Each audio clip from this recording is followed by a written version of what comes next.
पश्चिम बंगाल से इस वक्त की बड़ी और बेहद संवेदनशील खबर सामने आ रही है, जहां चुनाव नतीजों के बाद फिर एक बार राजनीतिक हिंसा की तस्वीर सामने आई है।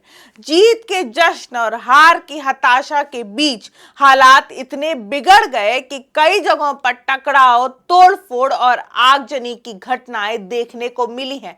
सबसे चौंकाने वाली बात यह है कि सत्ताधारी दल ऑल इंडिया तृणमूल कांग्रेस के दफ्तरों को निशाना बनाया गया, जहां उग्रवादियों ने जमकर हंगामा किया, पोस्टर फाड़े और कुछ जगहों पर आग तक लगा दी गई।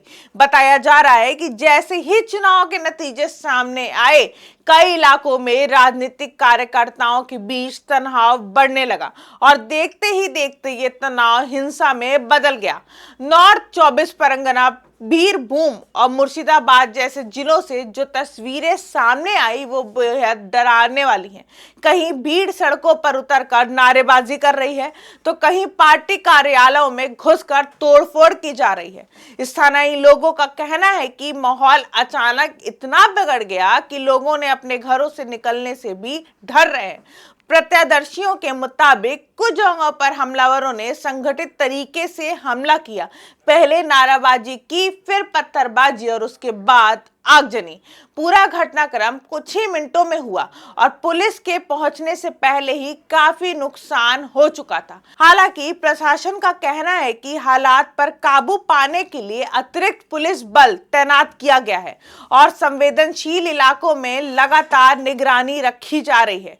लेकिन बड़ा सवाल यह है कि अगर हालात पहले से तनावपूर्ण थे तो क्या सुरक्षा व्यवस्था में कहीं चूक हुई है? राजनीतिक बयानबाजी भी अब तेज हो चुकी है।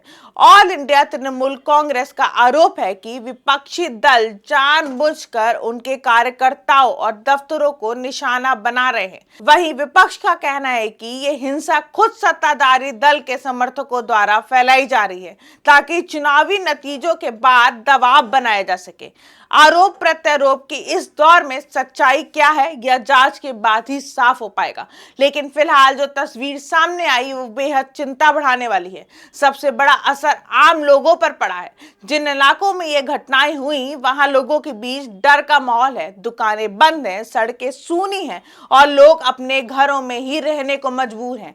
सवाल यह है कि लोकतंत्र के इस सबसे बड़े पर्व चुनाव के बाद अगर इस तरह का हिंसा सामने आए तो क्या ये लोकतांत्रिक मूल्यों के लिए खतरे की घंटी नहीं है? प्रशासन ने लोगों से शांति बनाए रखने की अपील की है और कहा कि किसी भी दोषी को बख्शा नहीं जाएगा। लेकिन जमीन पर हालात अभी भी पूरी तरह सामान्य नहीं हुए हैं। कई इलाकों में तनाव बना हुआ है और सुरक्षा बल लगातार गश्त कर रहे हैं। तो क्या चुनावी नतीजे के बाद हिंसा अब एक नई परंपरा बनती जा रही है?